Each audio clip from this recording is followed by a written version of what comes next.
Imagine that you had been born and raised inside a huge factory. I mean, this factory was all-encompassing, and you never went outside of it. It had everything that you need to eat, and your parents were there, and everything that you knew was inside this factory. You went to sleep there, you woke up there, except for one morning. You woke up, and there was no factory. There was nothing that was familiar to you at all. And you were lying in a field of grass, something you'd never seen before. And you were in a meadow with a brook running through it. And there was no noise. There was no machinery running. All you could hear was the babbling of the brook, and in the neighboring forest you could hear birds singing and breezes rustling the trees. Imagine how startling that would be, and unsettling, and how different it could be. Very traumatic, in fact, that the whole world as you knew it had disappeared and been replaced by something totally different. It's hard to see, perhaps. It may be hard to see, but in fact, language is the machinery of society. Our whole world is built on communication and the words that we use to talk to each other. And airplanes and bridges and cities are all possible because of language, because we're able to communicate with each other. And it really dominates not only the fact that in some sort of an intellectual way, it's what makes everything you see in your world possible. All the manufactured things and constructed things and built things are made possible by language. But our whole sense of what the world is like and what reality is like is all filtered through this machinery of language. And if you were some morning to wake up and in the night you had had a stroke that eliminated your ability to use language in any way, the world would look entirely different. It's hard to imagine because we have grown up in it, because it has been our whole life. It's hard to imagine how radically our perception of the world is altered by the lack of language until you actually experience it. But to give you an idea, there is no way to think about up and down without language. You look out the window and you can't really think about what is up or what is down, or really what is inside or what is outside. You can't even distinguish yourself from everything else, because your experience of the world is in fact just a mass of sensation. And the things that are going on outside are in fact going on inside, because your entire perception of the world happens inside your head. So unless you have the language to differentiate, to talk about myself and everything else, and up and down and in and out, it's all just a matter of raw perceptions. In fact, you don't have to have a stroke to experience the world without language. There are exercises you can do that will, with practice, give you the ability to turn off the word processing module in your brain and to experience the world without language. These days, because we understand something about the brain's function, we can understand what's happening. That, in fact, we're focusing attention in a different part of the brain. We're focusing attention in the visual perception part of the brain, and we're allowing activity in the language processing part of the brain to subside.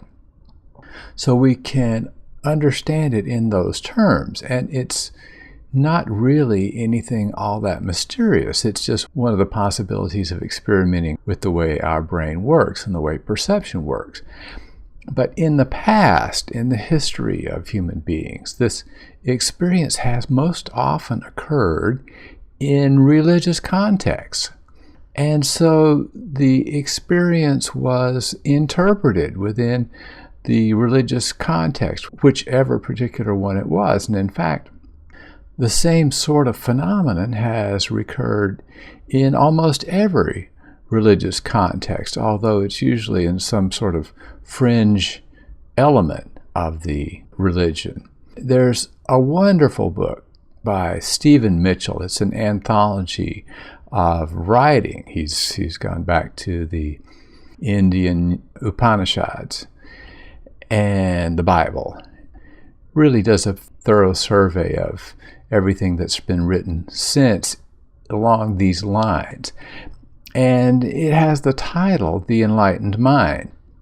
There's a sort of a companion volume, The Enlightened Heart, which is primarily focused on poetry.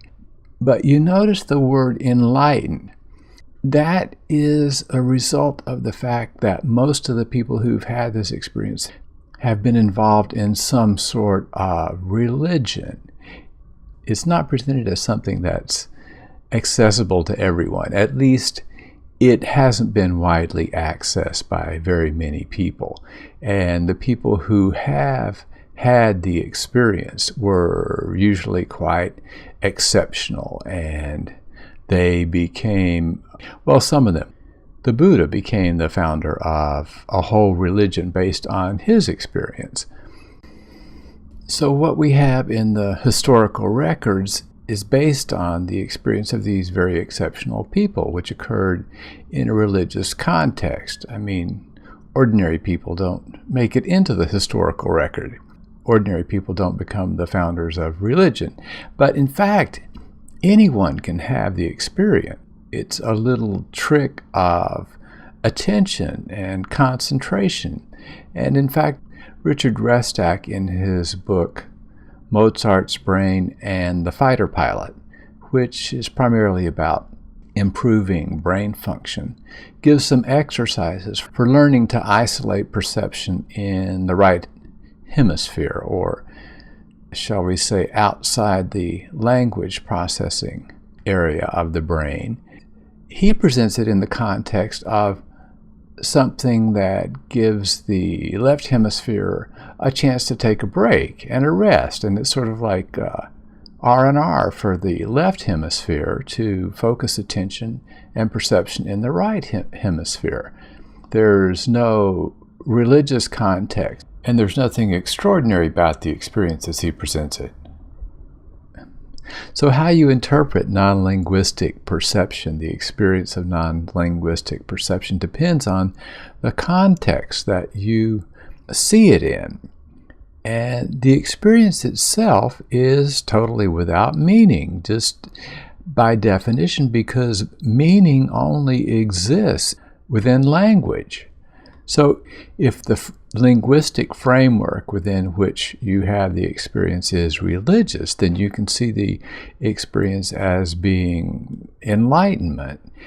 And if the linguistic background within which you see it is simply a question of improving brain function, then it's like taking a nap or a walk in the park. It has no significance beyond that. In the religious context, this experience of non-linguistic perception has often been taken as the experience of a higher reality. The way it's taken is that this experience is the way things really are, and how we see things through the categories of language is a false reality, or that it is totally illusory. And the very absence of meaning in non-linguistic perception is taken as a characteristic of reality itself. This is a quote from Gene Klein, the book Who Am I?, page 13. He says, life is purposeless. Life doesn't need a reason to be. That is its beauty. Well, you see, within non-linguistic perception, nothing has any meaning. Life has no meaning, and it has no purpose, and it has no reason to be. But I think it's a mistake to see that as a higher reality, that is the ultimate reality, or the true nature of reality, as it's sometimes stated. It's important to see that meaning exists in a social context. Meaning is a social construct. And the meaning of life, the purpose of life, is something that is a result of the history of a particular culture, of any culture. And within that history, within that perspective, it's as real as a rock or a mountain. It is an aspect of reality in as much as some more physical things might be. At the same time, having access to non-linguistic perception gives one a different point of view on the meanings that societies have evolved. You can look then from that perspective on the meanings that have evolved in society from a larger point of view, from the point of view of perhaps someone like Joseph Campbell, who sees that all of our meanings and all of the contexts that society has given for our lives have evolved through a long history of myths, and it can give you a perspective on language and all that has grown out of language that's difficult to achieve while you're immersed in language, while language is totally dictating your reality. It gives you a different point of view. And to go back to the factory analogy, the field and the meadow exist, but the factory exists as well.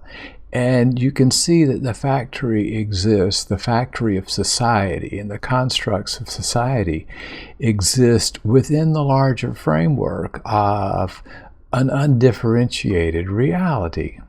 For myself, I don't see this experience as indicating an ultimate reality or some sort of higher truth. At the same time, I think it's more significant than taking a nap or a walk in the park, or just as a way to relieve the stress on the left hemisphere. I think that living in society is inherently stressful.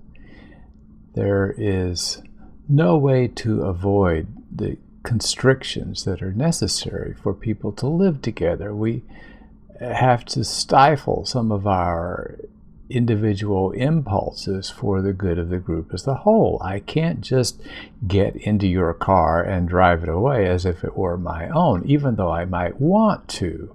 And I can't just grab your wife and throw her into the bushes and have my way with her. It's just not allowed. And so some of us feel these restrictions and constrictions more strongly than others. But I think in every society you'll find that some form of intoxication has involved, some way of relieving the stress. And alcohol is present almost universally, I think. And in some societies, in quite a few societies, there are a number of other drugs that have the effect of giving us a relief from the day-to-day constrictions that are involved just in living together. I think perhaps even religion can trace part of its roots to the fact that it gives us some sort of hope of escape from what we see as the sufferings of this world and the sufferings of living in society.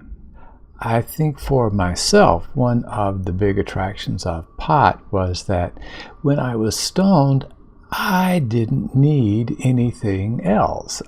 I was self-sufficient, and So I didn't feel the constrictions of society in a way. I didn't need to do anything. I didn't need to conform. I didn't need to achieve or succeed at anything. I was complete in myself.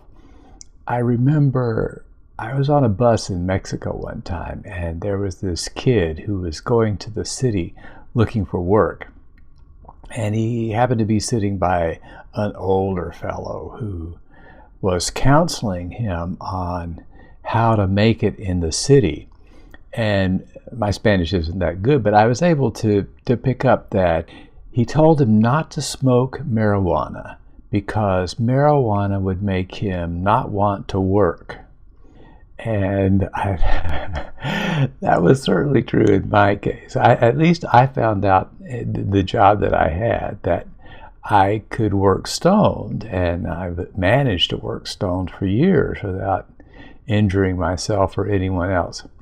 But that's part of the appeal, I think, of pot and alcohol while you're under the influence, is that there is a feeling that you are complete, you are happy, you're content, and you don't have to do anything to achieve that state. I didn't have to strive to achieve the rewards of society because the rewards I had were better than I could imagine. And in fact, I saw that people who had achieved success in societal terms, it seemed to me, many of them were unhappy, and many of them spent their lives trying to achieve what society said was worthwhile and that would lead to happiness, and in the end feeling like somehow it was not as good as it was supposed to be, that there was something missing still, and is this all there is, was like the ultimate response to success in society. On the other hand, pot in itself was not sufficient. I could be totally content smoking dope for weeks at a time, but I would get to the point where I wanted something to happen. I've only seen really in later life that that's what was going on, but it seemed like life went on in a kind of monotony that needed some kind of relief. And taking a hit of acid and wandering out into the park or the woods or hiking up a mountain made that experience something exceptional and extraordinary in a way that it wasn't otherwise. It was sort of my equivalent of bungee jumping or skydiving. It was an event that raised my life above the ordinary.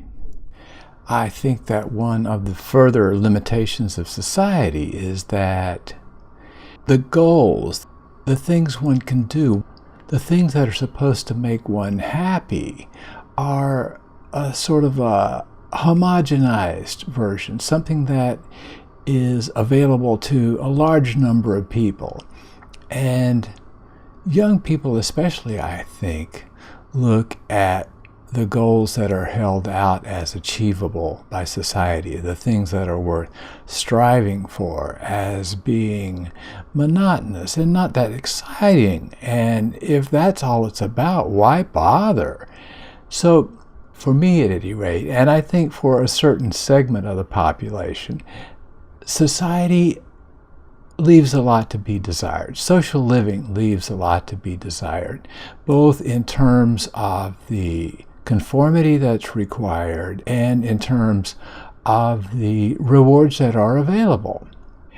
As unlikely as it may seem, non-linguistic perception offers the same benefits, I believe, as the drugs and alcohol that I used to use, and I think even it offers the same sort of excitement and a departure from the ordinary that risk-taking behavior offers. I saw a movie not long ago called The Barbarian Invasions. It's a Canadian film, and it was a great movie, fabulous movie. And afterwards, one of the special features was a gathering of the cast several years later, and they were talking about the movie and its meaning, what it had meant to them, the meaning in general, life in Canada. It was quite a free-ranging discussion. But at one point they were talking about the things that made life meaningful. And one of the people talked about the experience of catching a fish and seeing the fish jump in the air, and how that moment and moments like that were what made life meaningful. I think that what makes moments like that meaningful is that in that moment there is no other reality except that thing that is happening. In that moment, all language is suspended and all linguistic concerns, and that event dominates one's perception in a way that daily life does not. In ordinary life, we are walking around thinking about this or that or the other thing all the time, and all this word processing that's going on in our brain. And we don't really experience the world with that clarity, with that intensity. And really, what gives that moment intensity is that in that moment, language is turned off, and there's just raw sensory experience. And so if you have access to that at any time, you don't have to go fishing. And it doesn't take anything extraordinary for you to have an extraordinary experience. I can look at the wall, at a place where the paint has flaked off and been repainted, and find it totally fascinating, because outside the linguistic context, there is no value system. There's nothing that says, this is not an important experience. This is not worthwhile. You should be thinking about something else. You should be thinking about the next important thing that you're going to do. We walk around ignoring most of our environment because we have dismissed it as not being important or consequential. I can sit here and look at the items on my desk and turn off the evaluation system, the linguistic system, and everything is fascinating. These ordinary little objects that are totally functional and weren't really created for any aesthetic benefit, and yet in their unadorned reality, they're incredibly beautiful. Now, I can only say they're beautiful after the fact, because at the moment that I am looking at them without language, the word beauty, the idea of beauty, doesn't exist. But that, in fact, is what I'm experiencing. I'm experiencing the beauty of raw sensation. And so, beyond its benefit as an opportunity to give the left hemisphere a break from its usual dominance of our experience and its usual stress-related calculating the value of this and the value of that and the value of this person and the value of that person. Beyond giving that whole system a break and just shutting off that cacophony for a while, there is the value of having an experience that is beyond anything that can be defined by society as a worthwhile goal. It does not lead to productive behavior on the part of citizens. If they can be entertained by dust bunnies in the corner, then they don't need an SUV. And they don't need to live in a mansion somewhere. People can be content just conforming enough to have the necessities of life and to perform whatever functions are necessary to keep society going. I mean, I'm a voting citizen. I actually pay attention to politics and who's running for office because I feel that's something that I can do to play a part, at least, in the better functioning of society for everyone. And I keep my little corner of the world clean, and I don't toss down litter on the street. I'm a law-abiding citizen. I'm very conventional. If you look at me, if you saw, well, I'm pretty conventional. I don't attract a lot of attention. That's one benefit of having access to a version of reality that's more interesting than that's approved by society, is that I don't really need to distinguish myself in any particular way. In fact, I would rather not draw attention to myself, because just the fact that I do have strange mental habits, ways of looking at the world that are unconventional, I don't want to disturb people.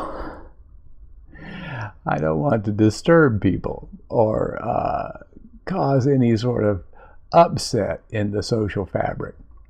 I just want to do my part to make things work smoothly and be free to enjoy the benefits of being what the Buddhists call a sentient being. Now, if I have said anything that makes this experience sound attractive to you, and I hope I have, because really the whole reason for my talking about this is that my life has in many ways been very screwed up. I look at it and I see how much anguish I suffered. And to somehow have bounced off the bumpers like a ball in a pinball machine and ended up where I am, as happy as I am, I feel so fortunate that I would like to make that happiness, that kind of happiness, available to anyone else who feels the need of it, who has had the kind of anguish and discomfort that I have. So there are all sorts of ways, all sorts of practices one can do. I think the most important thing, the most beneficial, Gene Klein had one that really served me well to get me started, and that was just as you go through the day, be on the lookout for a gap between thoughts, because we aren't always thinking, although it seems like we are most of the time. And in fact, if you pay attention, if someone tells you that there are gaps and that these gaps are interesting, then just as you go through the day and you find yourself thinking about this or that, look for a gap. The first time I had this experience, it was quite exciting. I've mentioned it on writings on my website, but I was having breakfast, looking out the window. I was eating a bowl of cornflakes. I was looking out at my landlord's garden in the back at the wisteria, and I suddenly realized that the cornflakes and the wisteria and the whole experience was it doesn't do it justice to say that it was all one thing. It was all one experience. It was all one undifferentiated experience, and there was no one really having the experience. It was just myself sitting there eating the garden and eating the garden and the cornflakes simultaneously, except there was no myself there that I would identify as such. So from such humble beginnings, once you notice one of those experiences, it's very exciting. And of course, it ends immediately, because I noticed that, wow, that's what it is. And that noticing, of course, ended it. So you have to learn to notice without noticing. which is an odd concept, but you'll get the idea after a while. So once you've had the experience and you know what it feels like, it's possible to expand it, to go longer without saying, oh wow, and ending it. It can get to be something that you can do whenever you find yourself all tied up in a bundle of thoughts that's not very satisfying. So let me wish you happy gap hunting. Until next time.